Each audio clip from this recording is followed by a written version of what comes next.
Bien, on va aller avec le Hébreu ce matin, chapitre 6. Ce qu'on va voir, on va voir la doctrine de base essentielle dans ce chapitre-là. On va voir une grande question qui a touché, puis qui a fait peur, qui m'a déjà fait très peur, et tout ça. Qui est-ce que c'est qui ne peuvent se repentir à nouveau? Puis on va laisser la parole nous répondre. On va voir l'espérance ferme, la promesse, l'encre sûre qu'on va débuter puis compléter au chapitre 7. Mais avant d'aller plus loin, bon Père céleste, merci, merci d'être notre Dieu, celui à qui on peut se confier, celui à qui on peut aller au trône de ta grâce, Seigneur. Puis ce matin, puisses-tu nous diriger, nous conduire dans ta parole, puis qu'on soit en train d'accomplir ta volonté et non la nôtre, Seigneur. Guide et qu'on puisse, par ton Esprit Saint, avoir la bonne sagesse de comprendre ce que tu attends de nous. En ton nom, Jésus-Christ, notre Maître et Sauveur. Amen. La semaine dernière, au chapitre 5, on avait vu le grand souverain sacrificateur, le puissant, celui qui est plus fort que n'importe quel sacrificateur qu'il aurait pu avoir, puis une seule fois. Il n'y a pas besoin de répéter, puis tout ça. C'est le Fils de Dieu même. On avait vu le salut éternel réservé pour qui? Pour ceux qui lui obéissent. Hébreux 5, 9. L'auteur du salut éternel pour ceux qui lui obéissent. On avait vu aussi la différence. L'auteur nous amenait à la différence entre le lait pour enfants ou la nourriture solide pour le chrétien mature, adulte. Maintenant, on va aller lire le chapitre et on va demander à Christian si tu veux venir nous le lire, s'il te plaît.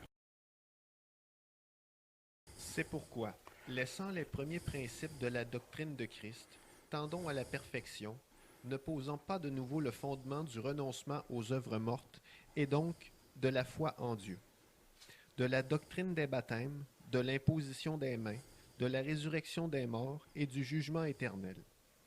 Et c'est ce que nous ferons si Dieu le permet. Car ceux qui ont été une fois illuminés, qui ont goûté le don céleste, qui sont devenus participants du Saint-Esprit, et qui ont goûté la bonne parole de Dieu et les puissances du siècle à venir, et qui sont tombés, il est impossible de les renouveler encore pour la repentance, puisqu'ils crucifient pour eux-mêmes le Fils de Dieu et l'exposent à l'ignominie. Car la terre qui est abreuvée par la pluie qui tombe souvent sur elle, et qui produit une herbe appropriée à ceux pour qui elle est cultivée, reçoit une bénédiction de Dieu. Mais celle qui produit des épines et des chardons est réprouvrée, est près d'être maudite, sa fin est d'être brûlée. Cependant, nous attendons de vous, bien-aimés, de meilleures choses, et qui accompagnent le salut, quoique nous parlions ainsi. Car Dieu n'est pas injuste pour oublier votre œuvre et le travail de la charité que vous avez fait paraître pour son nom, ayant assisté et assistant les saints. Or, nous désirons que chacun de vous fasse voir la même ardeur pour conserver, jusqu'à la fin, la pleine certitude de l'espérance, afin que vous ne deveniez pas paresseux, mais que vous imitiez ceux qui, par la foi et par la patience, héritent des promesses. En effet, lorsque Dieu fit la promesse à Abraham, comme il ne pouvait pas jurer par un plus grand, il jura par lui-même, en disant « Certainement, je te comblerai de bénédictions, et je multiplierai abondamment ta postérité. » Et ainsi, Abraham, ayant attendu avec patience, obtint la promesse. Or, les hommes jurent par celui qui est plus grand qu'eux, et leur serment, pour confirmer une chose, termine tous leurs différends. C'est pourquoi, Dieu voulant montrer encore mieux aux héritiers de la promesse l'immutabilité de sa résolution, intervient par le serment, afin que par ces deux choses immuables, dans lesquelles il est impossible que Dieu mente, nous ayons une ferme consolation, nous qui cherchons un refuge dans la ferme possession de l'espérance qui nous est proposée. Espérance que nous gardons comme une ancre de l'âme, sûre et ferme, et qui pénètre au-dedans du voile, où Jésus est entré pour nous, comme un précurseur, ayant été fait souverain sacrificateur pour l'éternité, selon l'ordre de Melchisédek. Bien, merci beaucoup, Christian, de la lecture du chapitre. Bien, maintenant, on va aller regarder ce chapitre-là, étape par étape. C'est pourquoi, on va voir le pourquoi, à quoi il réfère, laissant les premiers principes de la doctrine de Christ. Tendons à la perfection, ne posant pas de nouveau le fondement du renoncement aux œuvres mortes et de la foi en Dieu. Le pourquoi ici, bien sûr, il est en train de dire aux Hébreux, vous avez encore besoin d'apprendre les premiers éléments des oracles de Dieu. Vous devriez être bien plus loin que ça. Vous devriez être maître de ça, connaître bien plus.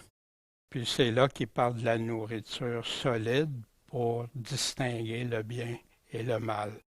Mais les premiers principes de la doctrine de Christ. La doctrine de Christ, enseignez-leur tout ce que je vous ai commandé. Il parle de la doctrine aussi à Timothée, etc. Et le pourquoi, il va ne pas recommencer à reposer ça. Et on va voir pourquoi il nous dit ça. Mais regardons premièrement le renoncement aux œuvres mortes. Dans Hébreux, au chapitre 9, on le voit. Combien plus le sang de Christ, qui par l'Esprit éternel s'est offert à Dieu lui-même, sans tache, purifiera-t-il votre conscience de quoi? Des œuvres mortes, afin que vous serviez le Dieu vivant. Les œuvres mortes, les œuvres conduites à la mort, c'est fini. Maintenant, c'est pour servir le Dieu vivant. Puis, regardons que la différence, les bonnes œuvres, prenons garde pour nous exciter à la charité et aux bonnes œuvres. Fait qu'ici, il n'était pas en train de parler de ne pas faire de bonnes œuvres. Il y en a qui associent ça aux bonnes œuvres. Ce n'est pas de ça. Les œuvres mortes. En effet, si vous vivez selon la chair, vous mourrez. Les œuvres de la chair, vous mourrez. Mais si, par l'Esprit, vous faites mourir les œuvres du corps, les œuvres mortes de la mort, vous vivrez. Il y a une confusion souvent pour les œuvres mortes. Qu'est-ce que c'est? Des œuvres mortes? Voici Paul parle encore dans Romains 6. Quoi donc? Pécherons-nous parce qu'on n'est pas sous la loi mais sous la grâce? Bien sûr. Non, nullement. Nullement. Il n'y en est pas question. Vous vous rendez esclave, soit du péché pour la mort, soit de l'obéissance pour la justice. Mais vous avez, grâce rendue à Dieu, vous avez obéi de cœur à la règle de doctrine encore qui vous a été donnée. Fait que pour ceux qui disent que la doctrine, c'est dépassé, c'est bien au contraire. Ayant été affranchis du péché, vous êtes devenus esclaves de la justice. Maintenant, qu'est-ce que vous devez faire? Livrez-les maintenant comme esclaves pour la justice, pour la sainteté. C'est ça notre corps maintenant qui doit être. Car quand vous étiez esclaves du péché, vous étiez libres à l'égard de la justice. Quel fruit retirez-vous donc alors des choses dont vous avez honte présentement? Car leur fin, c'est la mort, des œuvres de mort, des œuvres mortes qui nous amènent ailleurs qu'à la vie. Ça n'a aucune valeur pour Dieu. Au contraire, mais ça a de la valeur pour notre perdition par contre. Ça, c'est le grand dilemme d'aujourd'hui. Fait qu'il continue le renoncement aux œuvres mortes. Puis le renoncement aux œuvres mortes, ça touche à la repentance, tout simplement. Tu renonces. Quand tu fais ton action de foi, tu dois renoncer à ça. C'est ça que t'amène la repentance. Il continue, là, après de la foi en Dieu, la doctrine des baptêmes, l'imposition des mains, la résurrection des morts, puis le jugement éternel. Ici, puis il rajoute, et c'est ce que nous ferons si Dieu le permet, avec grand respect. Mais pourquoi il intègre ça comme les premiers éléments de la foi? Les premiers, la base même. Pourtant, il y a plusieurs éléments dans ça. Ça, c'est n'importe quel chrétien se doit de connaître ça. Ça fait partie de la base, des éléments, les premiers éléments. La foi en Jésus-Christ, la doctrine de Christ. Aujourd'hui, je suis mis en cause par vous à propos de la résurrection des morts. Vous vous souvenez, quand il a passé devant Félix, on avait vu ça dans Acte 24.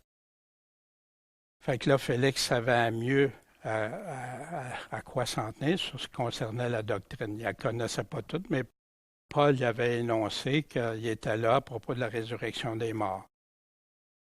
Fait qu'après ça, Paul est venu parler sur la foi en Christ. Fait que comme Paul discourait sur la justice, la continence, la tempérance, ou ne pas marcher dans le péché, la maîtrise, et le jugement à venir, Félix était tout heureux, tout effrayé. Fait que c'est quoi? Il est en train de parler de quoi? De la foi en Christ. Fait que ça comprend ça, c'est la base. C'est triste qu'on dise à des gens qui sont devenus chrétiens sans qu'ils aient au moins fait le tour de ces éléments-là, puis faire un choix éclairé. Le fondement que Paul nous parlait, le jugement éternel, la résurrection des morts, l'imposition des mains, imposer quand tu choisissais des personnes pour faire un ministère, aussi quand les personnes étaient malades, puis la doctrine des baptêmes, la foi en Dieu, puis le renoncement aux œuvres mortes, la repentance. Sans ça, il n'y a aucune possibilité d'être un chrétien. Ça fait partie des enseignements de l'Évangile. Puis là, il continue. Parce que ceux qui ont été une fois illuminés, éclairés, qui ont goûté le don céleste et qui sont devenus participants du Saint-Esprit.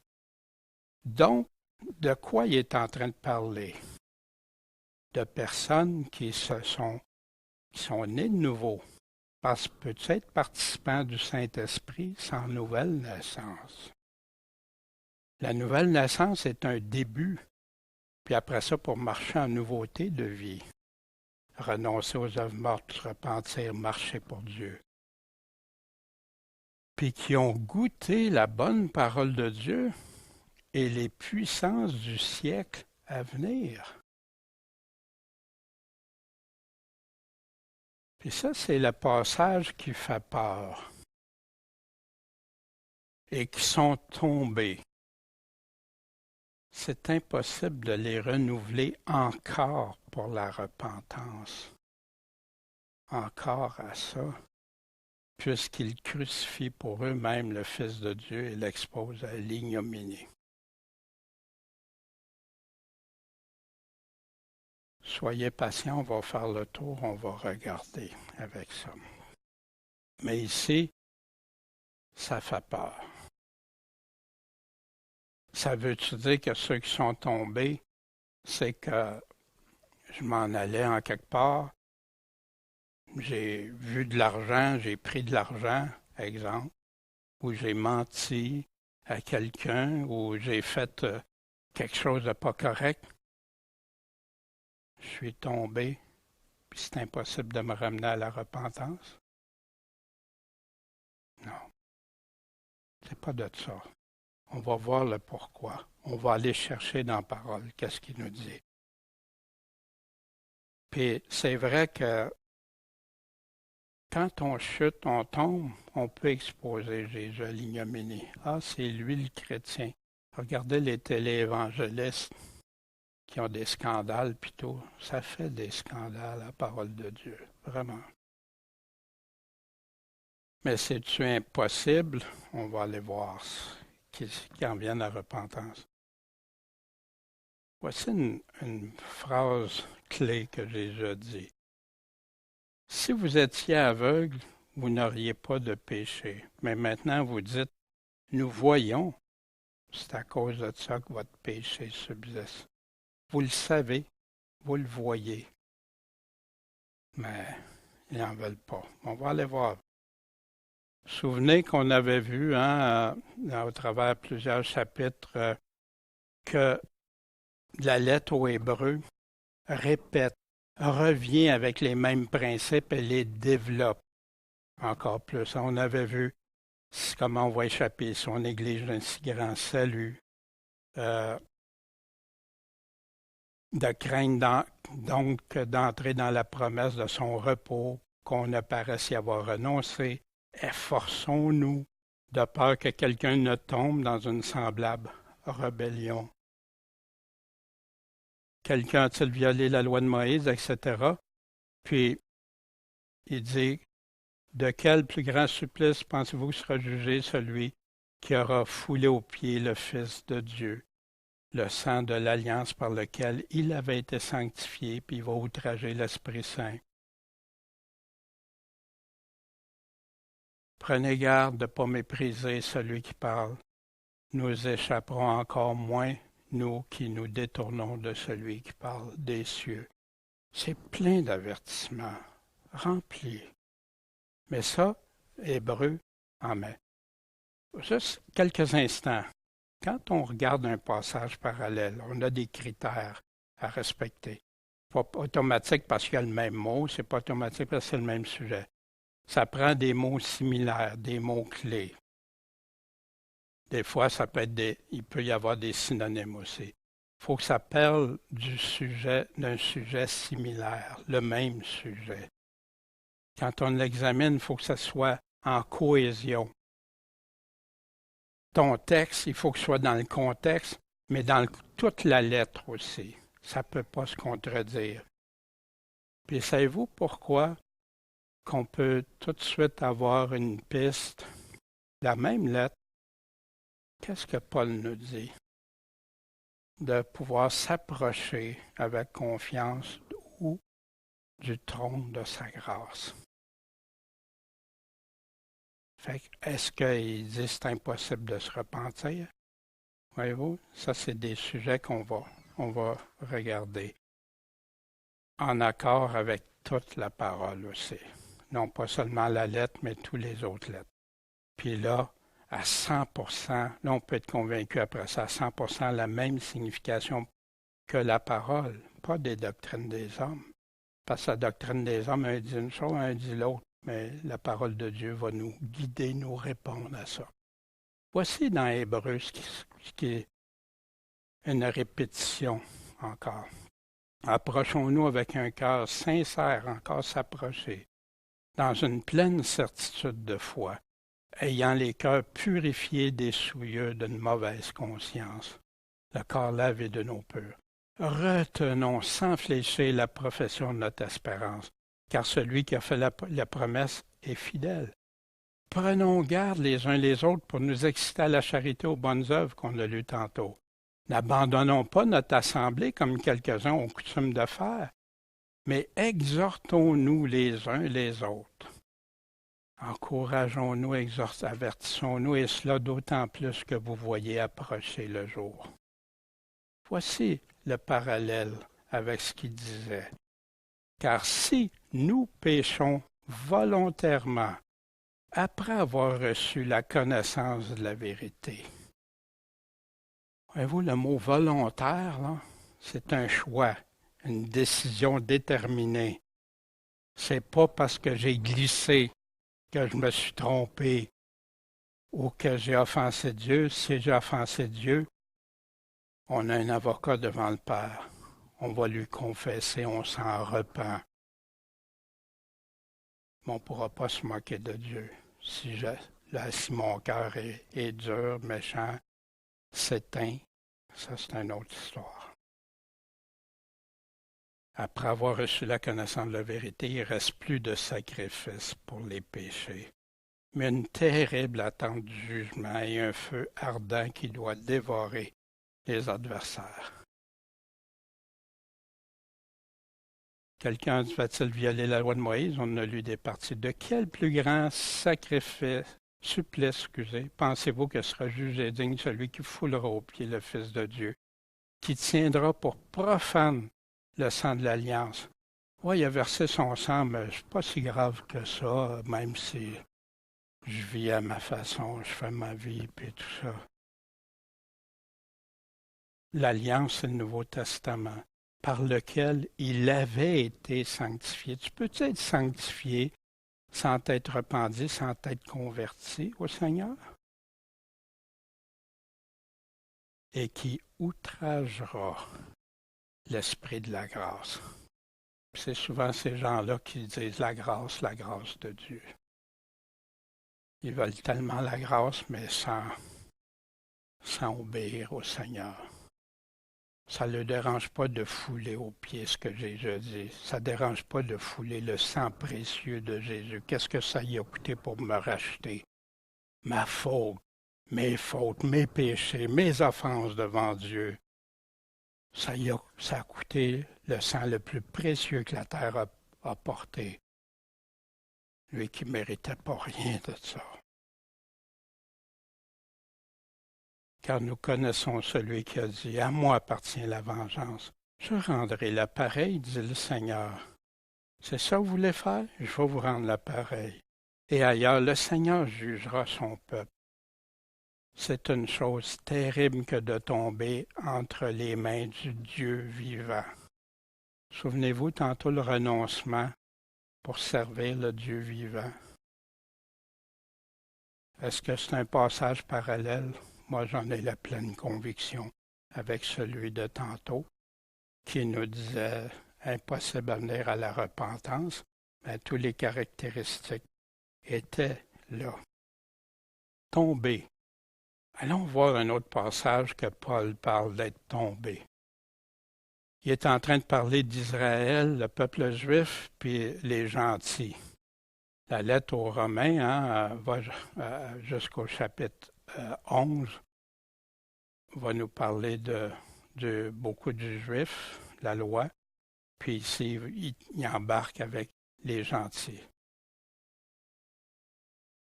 Fort bien, ils ont été retranchés à cause de leur incrédulité. Ils ne croient pas. Mais toi, tu subsistes par la foi. Ne t'enorgueillis pas, mais crains. Car si Dieu n'a pas éloigné les rameaux naturels, prends garde qu'il ne t'épargne pas non plus. Considère donc la bonté et la sévérité de Dieu. Il y en a qui veulent voir juste la bonté, juste un Jésus d'amour, un Jésus qui fait toujours du bien. Mais la sévérité, non, pas du tout. Mais on a un Dieu sévère. On va le voir dans Hébreu plus tard, pourquoi Dieu aussi, puis Dieu va même corriger ses enfants.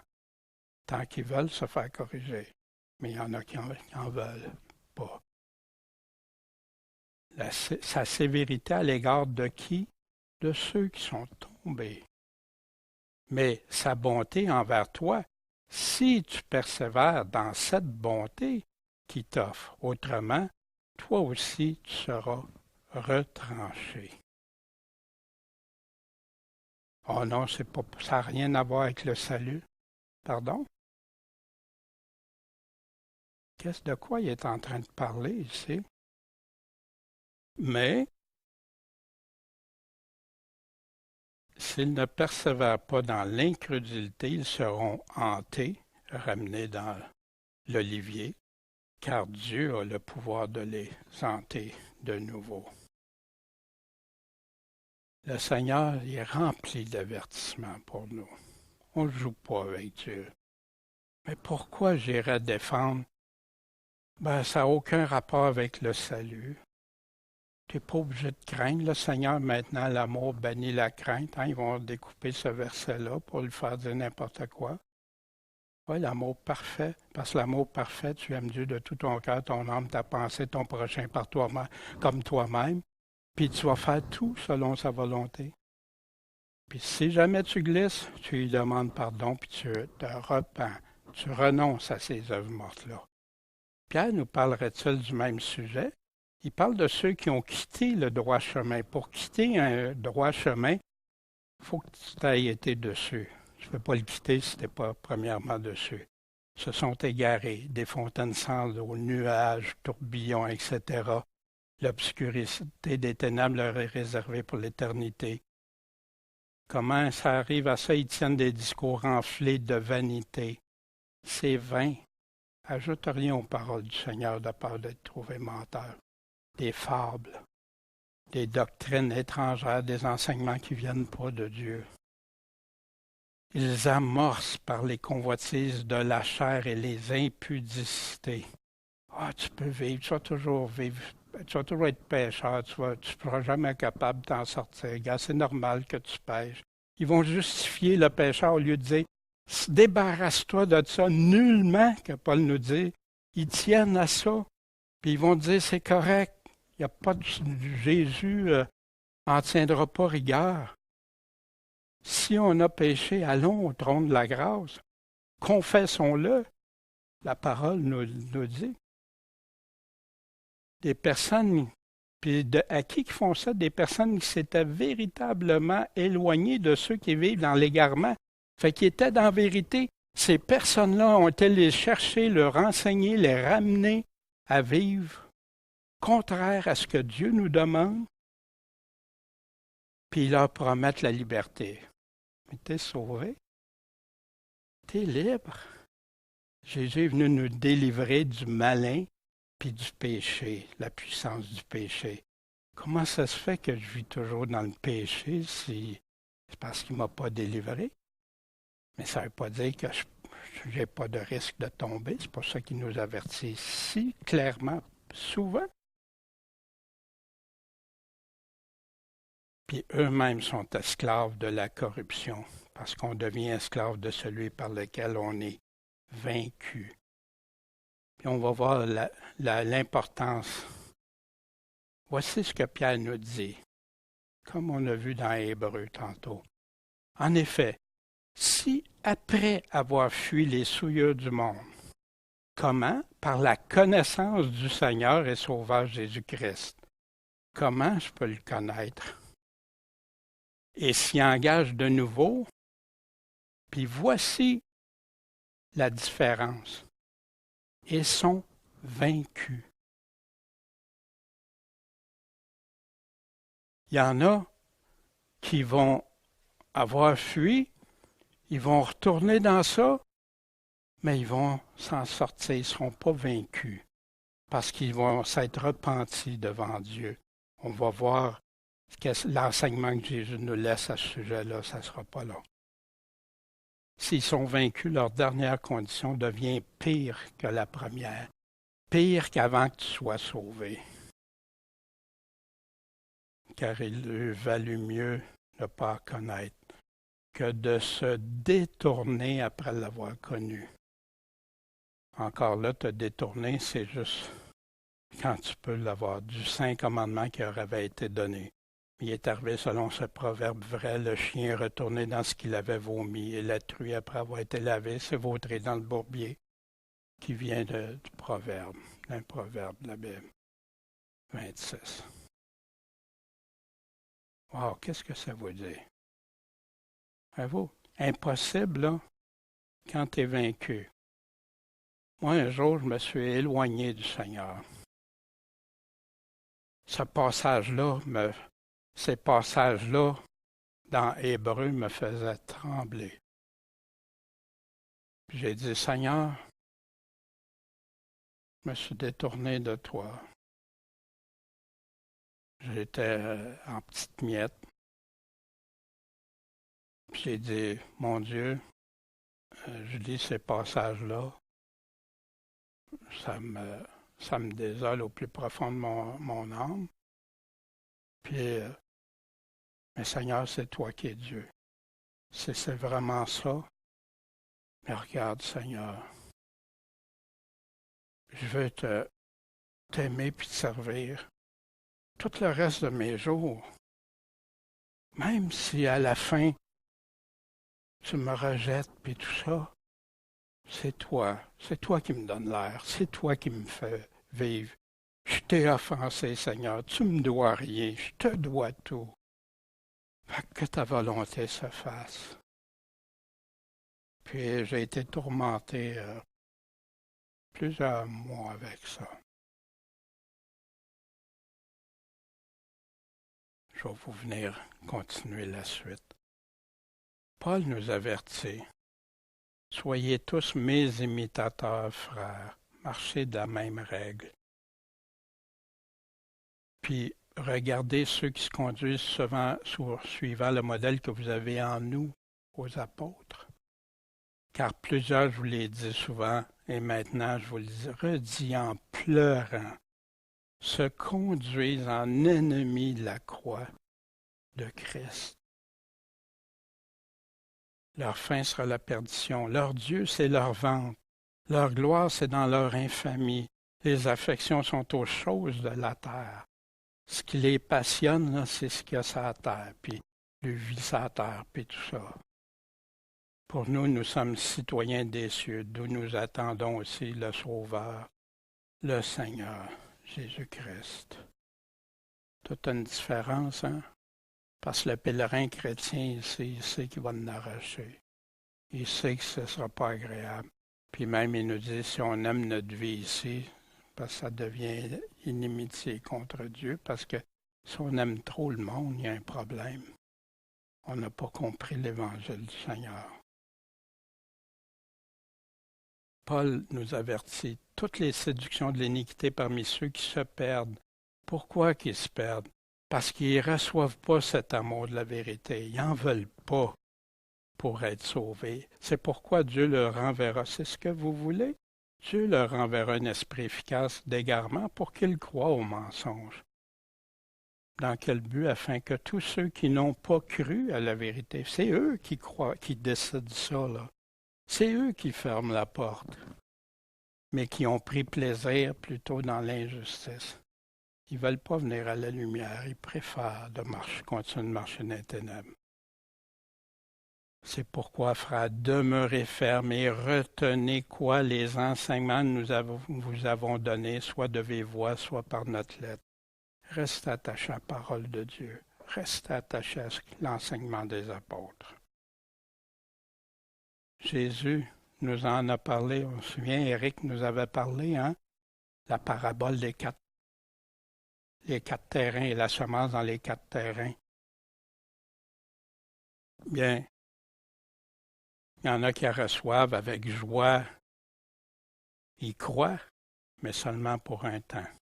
Quand il arrive des épreuves, ils abandonnent, ils se retirent.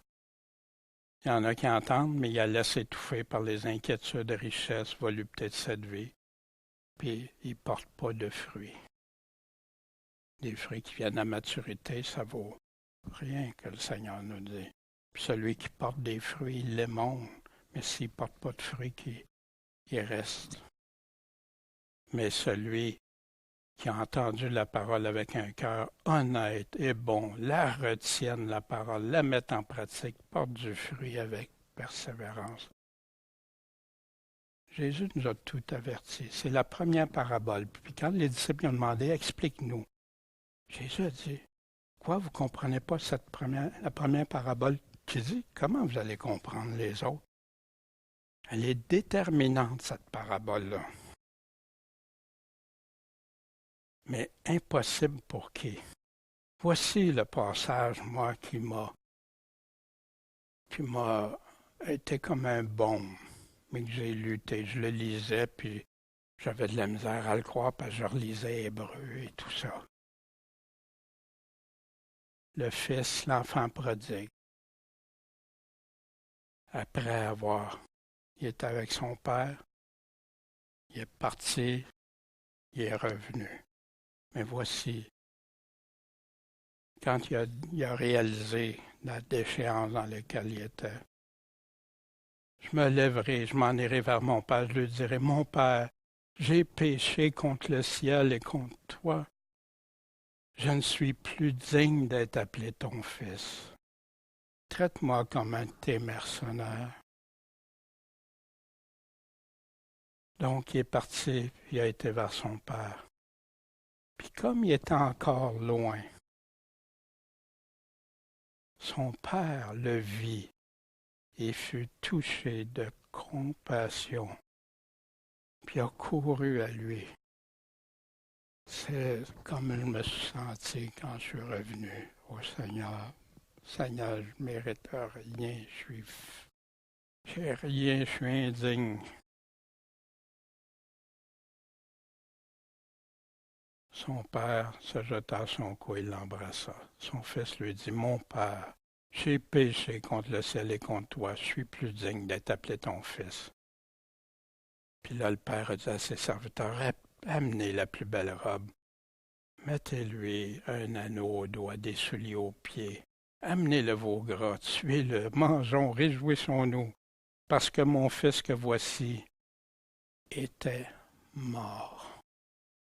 C'est l'état où j'étais. Il y a un frère à un moment donné qui m'a dit, « Ouais, mais quand tu t'es éloigné du Seigneur, tu avais encore la vie éternelle. » J'ai dit, « Non, j'étais mort spirituellement. Mort, j'avais plus cette foi-là en Jésus. Parce que si j'aurais eu cette foi-là, ah oui, ça me tourmentait, ma conscience, tout ça me parlait fort, hein, puis tout ça. Mais j'étais en rébellion, sans tout le réaliser. Il était mort, il est revenu à la vie. Il était perdu, puis il est retrouvé. Puis on commence à se réjouir. Comme dans le ciel, pour un seul qui se repent, il y a de la joie. Puis merci Seigneur de cet enseignement-là, parce que cet enseignement-là est justement pour ceux qui ont chuté, qui se sont éloignés. Puis en passant, il y en a qui ont chuté, puis ça n'a jamais paru devant des gens. Il y en a qui se sont complètement éloignés du Seigneur, puis ont l'air des chrétiens, mais ils ne sont plus là, ils vivent dans le monde, ils vivent selon la chair. Ils ont besoin d'être ramenés. Mon fils qui est mort, puis il l'a répété à son frère aussi. J'ai juste un enseignement très puissant.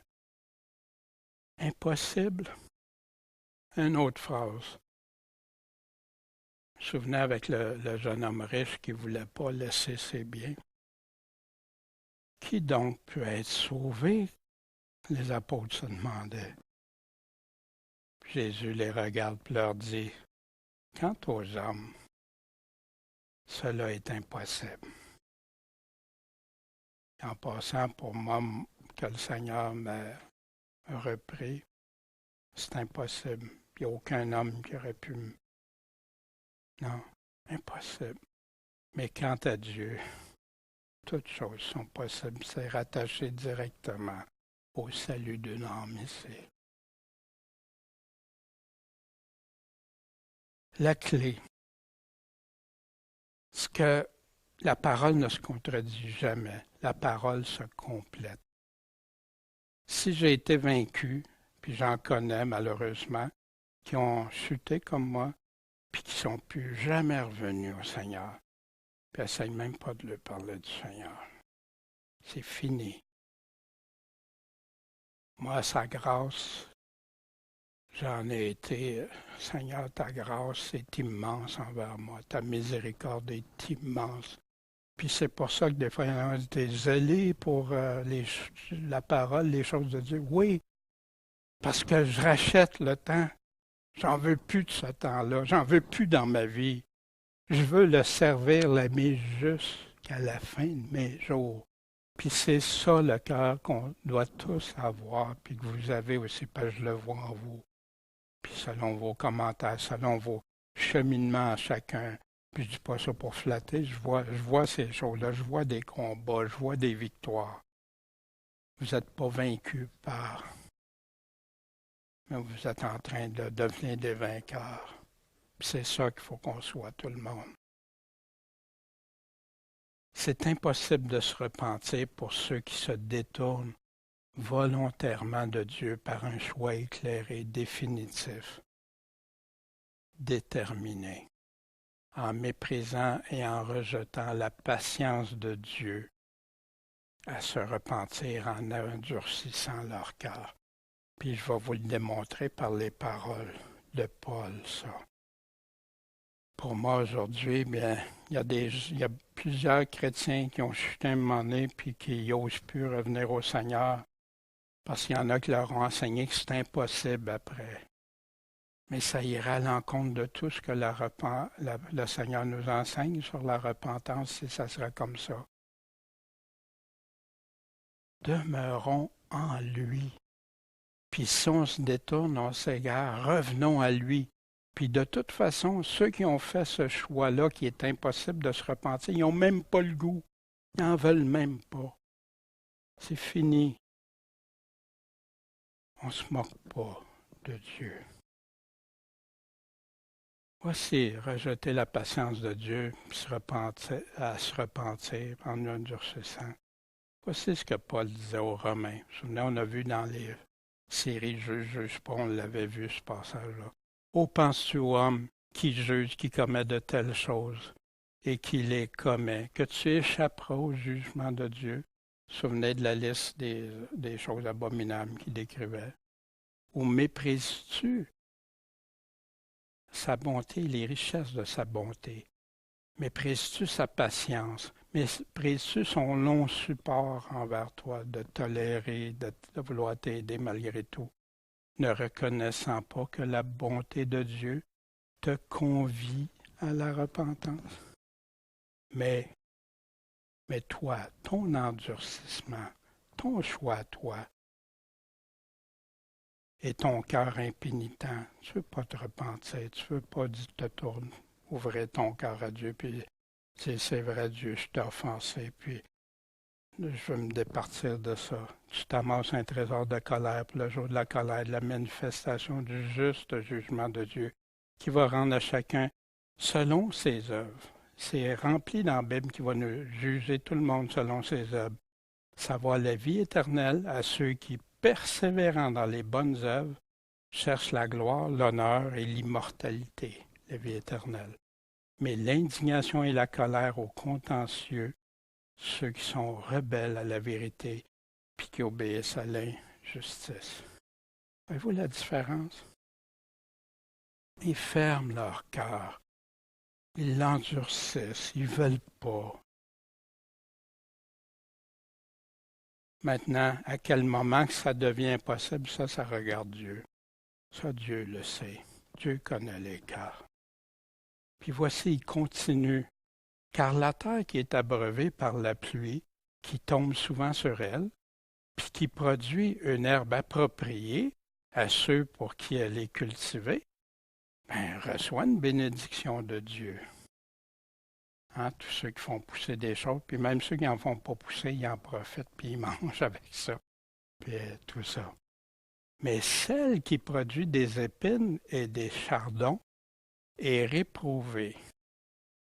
Vous vous souvenez, dans la parabole du semeur, il parle encore d'un thème semblable, est près d'être maudite. Sa fin, c'est quoi? C'est d'être brûlé. Voici ce que Jésus... Voici, c'est intéressant. Je suis le cep et vous êtes les sarments. Celui qui demeure en moi et en qui je demeure porte beaucoup de fruits. Parce que sans moi, vous ne pouvez rien faire. On ne peut rien faire pour Dieu si on n'est pas en Jésus-Christ, si ce n'est pas pour Jésus-Christ. Si quelqu'un ne demeure pas en moi, Il est jeté dehors, comme le sarment. Il sèche, on les ramasse, les sarments, et on les jette au feu, puis ils le brûlent. Y a-t-il une similitude? C'est-tu un passage parallèle? Je crois que oui. C'est inspiré des paroles du Seigneur dans ses enseignements. Puis voici, c'est quoi demeurer en lui. Jésus dit donc aux Juifs qui avaient cru en lui. Ils croyaient en lui. Si vous demeurez dans ma parole, vous êtes véritablement mes disciples. Demeurer en lui, c'est de rester dans sa parole, la mettre en pratique, la garder.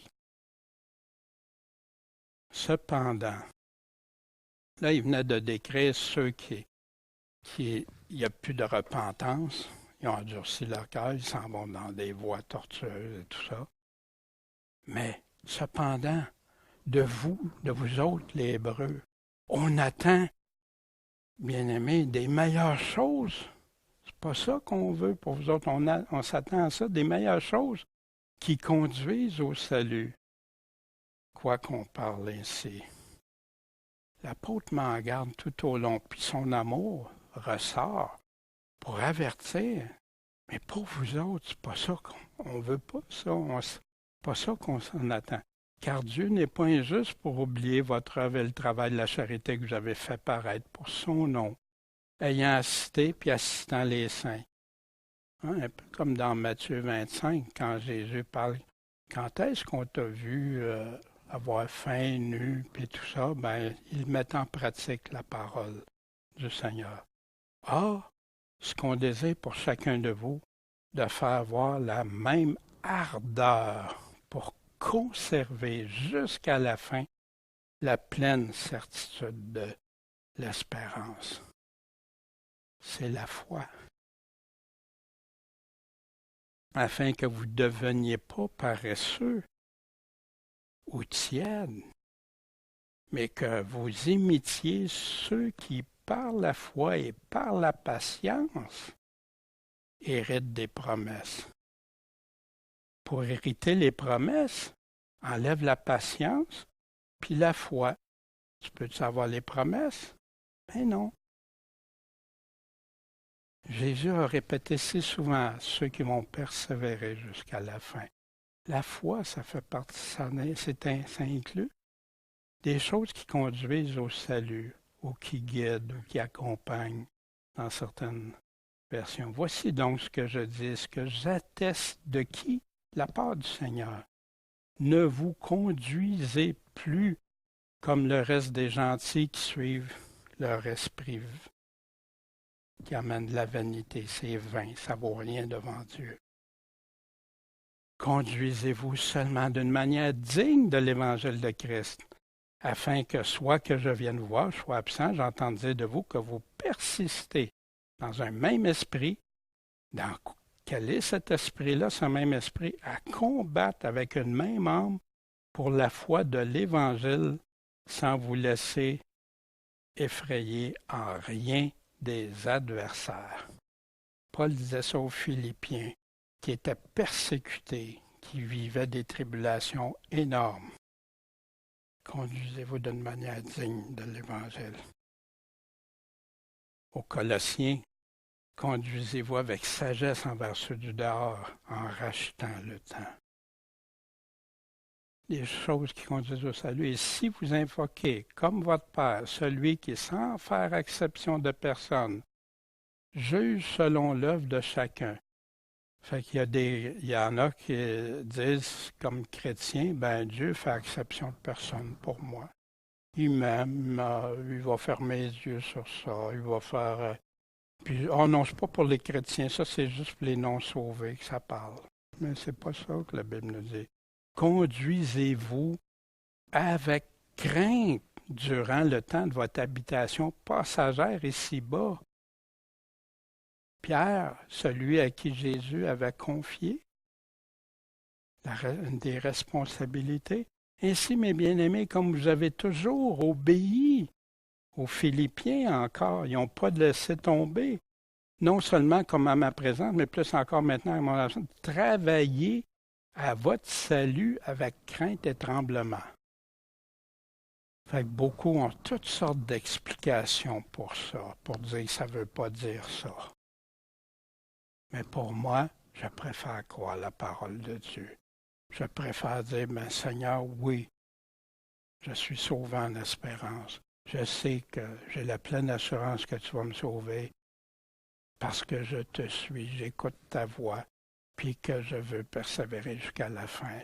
C'est pas ça qui me dit de veiller, de prier, d'être sur mes gardes, de prendre garde, de ne pas faire partie de ceux qui vont s'égarer, s'éloigner. Ayant pitié des uns en usant de discernement et sauver les autres avec crainte. Il y en a qui s'en vont à l'aventure comme ça pour sauver tout le monde, puis tout est comme si il n'y a pas de danger, il n'y a pas de risque. Non, parce qu'il dit par la suite, pour pas toi-même être entraîné, tes vêtements qui se souillent toi aussi. En effet, lorsque Dieu fit la promesse à Abraham, comme il ne pouvait pas jurer par un plus grand, il a juré par lui-même, en disant, certainement, je te comblerai de bénédictions, puis je vais multiplier abondamment ta postérité. Voici d'où ça vient, ça. C'est à quelques reprises dans la Genèse avec Abraham. On va prendre le chapitre 22, 15 à 18. Et l'ange de l'Éternel cria des cieux à Abraham pour la seconde fois et dit, je jure par moi-même, dit l'Éternel, que puisque tu as fait cela, et puis il décrit que tu n'as pas refusé ton fils, ton unique, je te bénirai certainement et je multiplierai ta postérité comme les étoiles des cieux, comme le sable qui est sur les bords de la mer, et ta postérité possédera la porte de ses ennemis. Et toutes les nations de la terre seront bénies en ta postérité. Pourquoi? Parce que tu as obéi à ma voix. Il y a beaucoup qui parlent de la foi d'Abraham, comme non, Abraham, qui de nous autres tu vas aller offrir, hein? Wow! Puis quitter tout ce que tu as. Et ainsi, Abraham, ayant attendu avec patience, a obtenu la promesse. Ceux qui persévèrent, qui attendent, qui ont les promesses. Mais c'est une promesse majeure pour nous, la promesse que Dieu a faite à Abraham. Elle est majeure. Juste dans Galates 3, on l'a ailleurs, mais comme il est dit d'Abraham, il crut à Dieu et cela lui fut imputé à justice.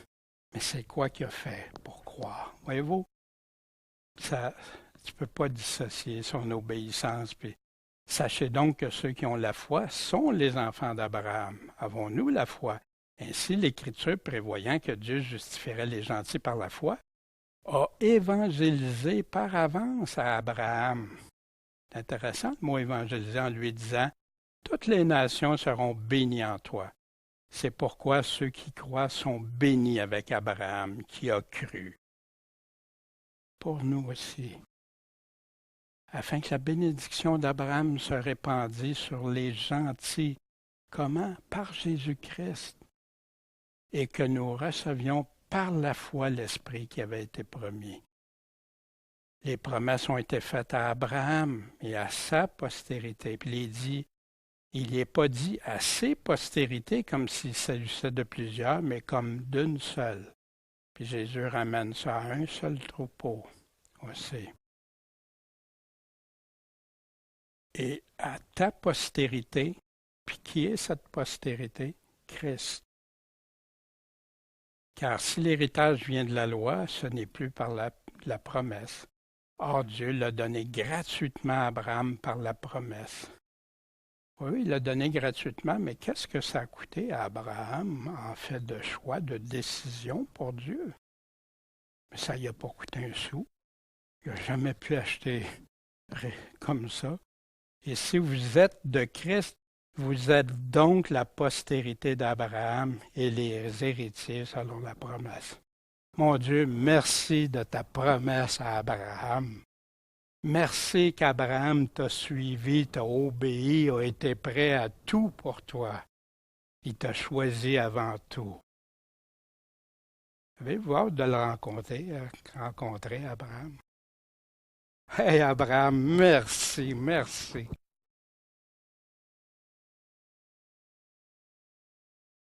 Or, les hommes jurent par celui qui est plus grand qu'eux, puis leur serment pour confirmer une chose. Puis là, ça termine le différent. Oui, oui, hein, mais c'était comme ça autrefois, en tout cas dans le temps. Mais aujourd'hui, dans le monde, les gens jurent, font des serments, puis qui n'ont plus de valeur. Leurs paroles n'ont plus la valeur que ça avait. Reculons juste quelques années en arrière. C'est pourquoi Dieu voulant montrer encore mieux aux héritiers de la promesse. Dieu voulait nous prouver quelque chose, nous montrer, nous rassurer. C'est qui les héritiers de la promesse? On en fait partie. L'immutabilité de sa résolution y était intervenue par serment. Voyez-vous, ça, je ne le changerai pas. Ça, c'est immuable. La promesse est faite, elle demeure. Afin que par ces deux choses immuables dans lesquelles il est impossible que Dieu mente, nous avons une ferme consolation. Qui ont ça?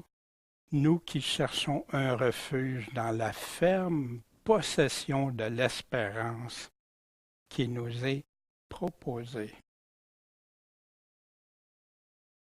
C'est proposé à tous ceux qui veulent se repentir, c'est proposé à tous ceux qui veulent suivre, veulent se repentir, se convertir au Seigneur, l'aimer et le suivre. Une espérance qu'on garde comme un angle de l'âme, sûr, ferme, et qui pénètre au-dedans du voile. Puis là, il nous amène, il va nous ramener avec les sacrificateurs, puis on va aller faire, quand on va voir les prochains chapitres, des comparaisons du sanctuaire, qu'est-ce que c'était, et tout ça. Où Jésus est entré pour nous comme un précurseur, ayant été fait souverain sacrificateur pour l'éternité, selon l'ordre de Melchisédek. On va revenir aussi avec Melchisédek dans le prochain chapitre. Ce matin, on a des mises en garde sérieuses. On a des promesses sérieuses. Qu'est-ce que vous pensez que l'auteur est en train de faire? Il est en train de mettre en garde puis montrer toute l'importance, puis comment on doit s'attacher, puis s'affermer, rester ferme à cet ancre-là. Parce que c'est facile dans des temps de turbulence, dans des temps comme aujourd'hui, où tout est en train, comme Noël nous partageait des choses, qu'on voit ça, ça tombe comme des mouches.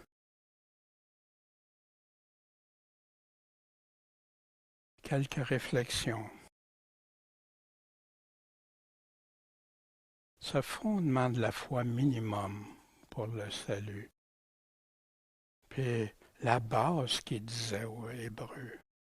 Les prémices, le commencement, les bases.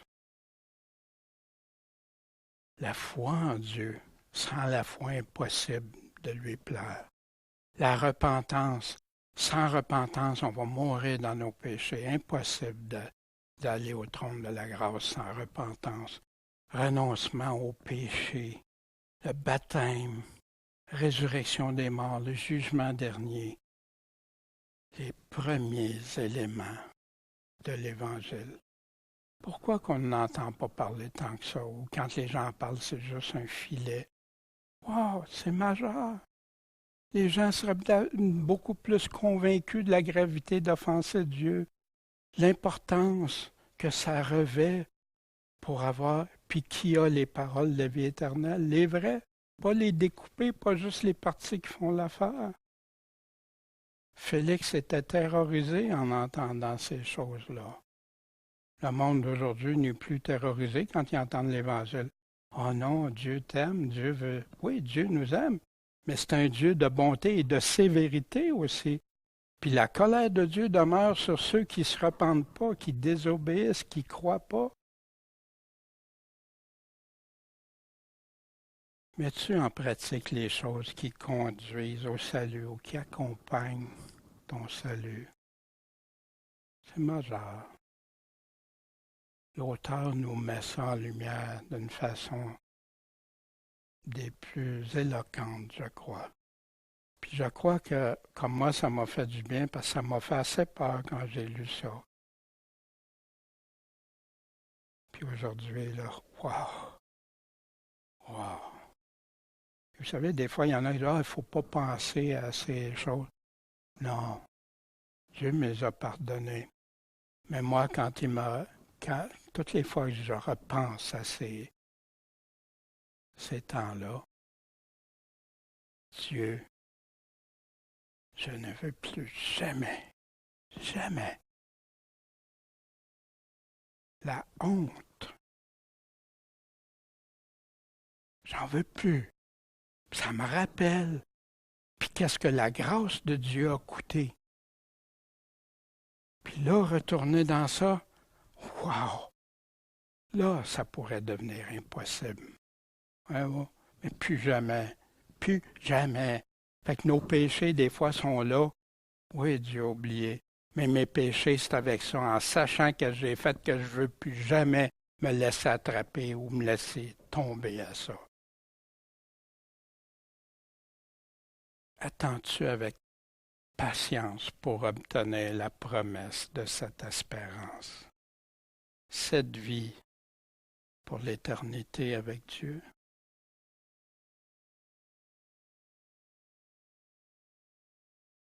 Puis pour ça, est-ce qu'on imite ceux qui, par la foi et la persévérance, la patience, héritent des promesses? La parole n'a jamais promis les promesses que Dieu, on l'avait vu dans d'autres chapitres, que Dieu avait promis des choses aux fils des sacrificateurs, puis ils les ont enlevées après, parce qu'ils n'ont pas suivi ce qu'il avait dit. Hein, Dieu fait des promesses. Oui, il fait des promesses, mais il fait des mises en garde, des conditions avec. Si la personne ne respecte pas ces conditions, qu'est-ce qui se passe? Essaye ça avec un contrat que tu as, une alliance. Puis, êtes-vous content qu'on puisse aller au trône de la grâce de Dieu quand on l'a offensé? Puis, quand on ne l'offense pas, puis on marche, qu'on peut aller au trône de sa grâce. Pas juste pour obtenir, mais pour vivre pour lui, pour être avec lui, minute par minute, jusqu'à notre dernier souffle ou son retour. L'encre sûre, ferme, impossible que Dieu mente pour ceux qui le cherchent. Impossible. Ah, Seigneur Tout-Puissant, j'aimerais te remercier de ta parole, Seigneur, qui peut servir à nous édifier, à nous démontrer de t'aimer de tout notre cœur, Seigneur, puis de laisser tomber tout ce qui est accessoire, qui ne te rend pas gloire dans nos vies.